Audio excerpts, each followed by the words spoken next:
जी दोस्तों अस्सलाम वालेकुम। उम्मीद आहे तव्हां सभई ठीकु हूंदव। अॼु जेका टेस्ट थी आहे उम्मीद आहे उहा अव्हांजी सही थी हूंदी।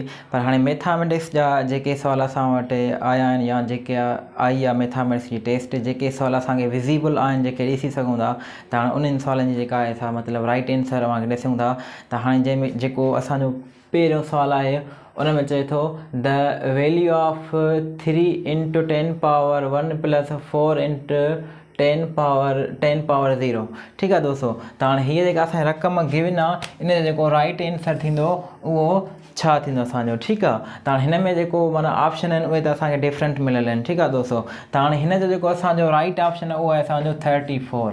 ठीकु आहे। त हाणे इहो 34 कीअं थींदो दोस्तों।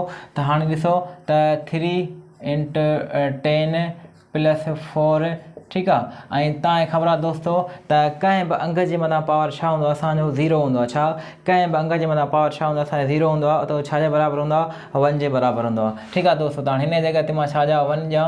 ठीकु आहे दोस्तों। त हाणे टिॾा 3 असांजा प्लस 1 चौको 4। त हाणे हिन जो जेको राइट आंसर आहे उहो छा आहे असांजो 34। ठीकु आहे दोस्तों। त हाणे राइट आंसर छा थियो असांजो 34। ठीकु आहे दोस्तों। त हाणे ॿियो जेको आहे असांजो उन में आहे त NPQ the right bisector passes through. त हाणे चए थो हिकिड़ी असांजी लाइन आहे दोस्तों। ठीकु आहे। हाणे हिकिड़ी असांजी लाइन आहे PQ। ठीकु आहे दोस्तों। माना हिकिड़ी लाइन आहे PQ।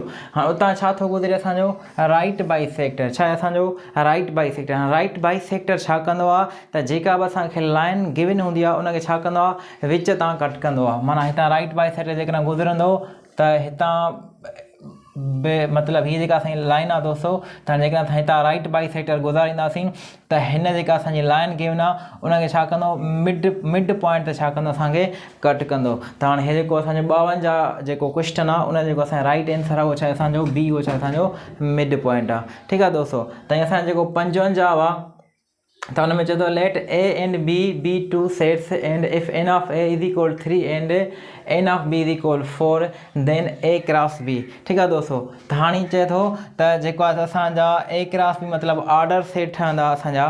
ठीकु आहे दोस्तों। उहे असांजा केतिरा ठहंदा। ठीकु आहे दोस्तों। छा हुजे माना के असांखे सेट्स गिवन हुजनि, उनजा असांखे एलिमेंट्स सभु छा हुजनि गिवन हुजनि, त उन में ऑर्डर पेयर केतिरा ठहंदा आहिनि। पोइ असांखे ऑर्डर पेयर ठाहिण जो इहो फॉर्मूलो हूंदो आहे त जेके असांखे एलिमेंट्स गिवन आहिनि न, जेके असांखे एलिमेंट्स गिवन आहिनि उन ॿिन्ही खे असां छा कंदा आहियूं पाण में ज़र्ब कंदा आहियूं। त 3 चौको 12। ठीकु आहे दोस्तों। त हाणे हिन जो जेको असांजो राइट आंसर आहे उहो असांजो छा आहे 12 ई आहे। ठीकु आहे दोस्तों। त हाणे ॿियो असांजो 56 आहे। चए थो इन विच क्वाड्रेंट P of 2, -3 लाइज़। त हाणे हिकिड़ी असांखे पॉइंट गिवन आहे जेका आहे असांजी 2, -3 आहे। माना का असांखे पॉइंट गिवन आहे उनजी वैल्यू छा आहे 2, -3। हाणे इहा जेको आहे असांजी कहिड़े क्वाड्रेंट में ईंदी। ठीकु आहे दोस्तों। हाणे हिते असांजी जेका पहिरीं पॉइंट हूंदी आहे असां हुनखे छा चवंदा आहियूं X चवंदा आहियूं। ठीकु आहे दोस्तों। ऐं जेका ॿियूं नंबर हूंदी आहे असां हुनखे छा चवंदा आहियूं Y चवंदा आहियूं। ठीकु आहे दोस्तों। त हाणे हिते ॾिसो X जेका आहे असांजी पॉज़िटिव आहे, Y छा आहे असांजी नेगेटिव आहे। त हाणे हे कहिड़ो क्वाड्रेंट आहे जंहिंमें असांजे हिते असांजी X दोस्तों पॉज़िटिव, Y बि positive, negative X negative Y। ठीकु आहे दोस्तों। हाणे हिननि चइनि क्वाड्रेंट मां ॾिसो असांजो कहिड़ो क्वाड्रेंट आहे जंहिंमें असांजी X पॉज़िटिव हुजे Y नेगेटिव। हाणे हे जेको असांजो चोथों क्वाड्रेंट आहे इन में दोस्तों ॾिसो असांजी X पॉज़िटिव आहे ऐं Y छा आहे असांजी नेगेटिव आहे। त हिन में ॾिसो Y छा थी नेगेटिव थी वई, X छा थी पॉज़िटिव थी वई। त हिन जेको असांजो राइट आंसर आहे उहो छा आहे असांजो 4th क्वाड्रेंट। ठीकु आहे दोस्तों। त हाणे हे जेके कुझु प्रॉब्लम आया आहिनि असां ताईं उहे असां अव्हां ॾे करे मोकिलियासीं। हाँ जी दोस्तों। हाणे असांजो जेको प्रॉब्लम नंबर 57 आहे उन में चवे थो त A + B बराबरि आहे 2 जे ऐं A - B बराबरि आहे असांजी 2 जे। त पोइ असांखे छाजो वैल्यू फाइंड करिणो आहे A² + B²। ठीकु आहे दोस्तों। त हाणे हे जेको असांजो फार्मूलो असांखे आहे क्लास 9 या 10 क्लास में शायदि आहे। त हाणे हे जेको प्रॉब्लम थींदो इन फार्मूले मुताबिक़ थींदो। ठीकु आहे दोस्तों। त हाणे हिते ॾिसो असांजो A + B जेको दोस्तों छा आहे बराबरि आहे 2 जे। त हाणे हिते मां हिनखे सॉल्व कयां थो त A + B ॾिसो दोस्तों 2 जे बराबरि। ठीकु आहे दोस्तों। ऐं उनजे मथां पावर असांजो 2 थी वियो प्लस उन खां पोइ छा आहे असांजो A - B। हाणे A - B घणे जे बराबरि आहे 2 जे दोस्तों। ठीकु आहे। ऐं उनजे मथां पावर असांजो 2 अपान में छा आहे दोस्तों 2 हे। ठीकु आहे दोस्तों।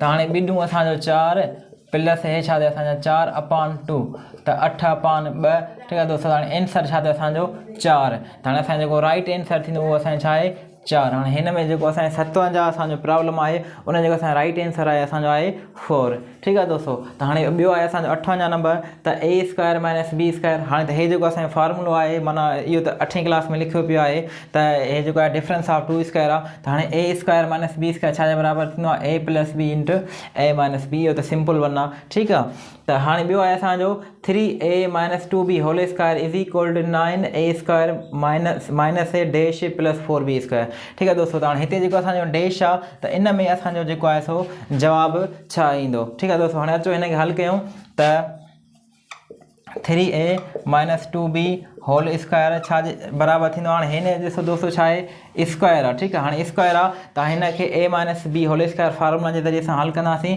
ठीकु आहे दोस्तों। त हाणे a square minus 2ab plus 2b whole square. हाणे हिनखे असां जेको हल कयो आहे उहो हिन फार्मूले ज़रिए हल कयो आहे a minus b whole square जेको बराबरि थींदो आहे a square minus 2ab plus b square. हिन फार्मूले ज़रिए असां हल कंदासीं हिनखे ॾिसो।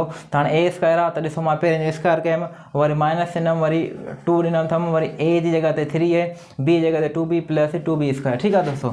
त हाणे छा थींदो असांजो 9a स्क्वायर माइनस ॿ टिकी 6 छॾूं 12ab प्लस 4b स्क्वायर ठीकु आहे दोस्तों। त हाणे हिनखे असां जॾहिं हल कयोसीं त हिन जो जवाबु छा आयो असांजो हे आयो आहे ठीकु आहे दोस्तों। हाणे जॾहिं त हिते ॾिसो असांखे 9a स्क्वायर गिवन आहे असांखे माइनस बि गिवन आहे 4 प्लस 4b स्क्वायर गिवन आहे ठीकु आहे। हाणे असांखे जेको मिसिंग आहे हिन में जेको असांखे पुट करणो आहे उहो छा आहे असांजो 12ab ठीकु आहे दोस्तों। हाणे हिते असांखे छा थींदो 12ab ठीकु आहे 12ab ठीकु आहे। त हाणे हिन जेको 60 आहे असांजो जेको क्वेश्चन उन जेको असांजो ऑप्शन 12ab छा आहे सही आहे ठीकु आहे दोस्तों। त हाणे 12ab सही आहे। त हाणे छा आहे x square minus x y plus y square जॾहिं त एक्स बराबरि आहे माइनस 2 जे वाई बराबरि आहे 2 जे। त हाणे असां जेको एक्सप्रेशन गिवन आहे इन जो जेको आहे सो जवाबु छा कहिड़ो सही हूंदो असांजो ठीकु आहे दोस्तों। त हाणे एक्स जी जॻह ते असां एक्स रखंदासीं वाई जी जॻह ते असां छा वाई रखंदासीं ठीकु आहे दोस्तों। त हाणे एक्स छा जे बराबरि आहे माइनस 2 जे minus 2 whole square minus x घणे जे बराबरि आहे माइनस 2 जे माइनस 2 ऐं वाई दोस्तों घणे जे बराबरि आहे 2 जे बराबरि आहे प्लस ऐं वाई घणे जे बराबरि आहे 2 जे 2 स्क्वायर ठीकु आहे दोस्तों। हाणे हिन जो जवाबु छा ईंदो असांजो 4 माइनस रुपया माइनस इज इक्वल प्लस ॿिॾियूं 4 प्लस हे छा थींदो असांजो 4। त हिन आंसर छा आहे असांजो दोस्तों 12 राइट आंसर जेको असांजो आहे उहो आहे 12 माना हाणे जेको सवाल नंबर 61 एक्सप्रेशन जेको असांखे गिवन आहे उन जो जवाबु छा आहे असांजो 12 आहे।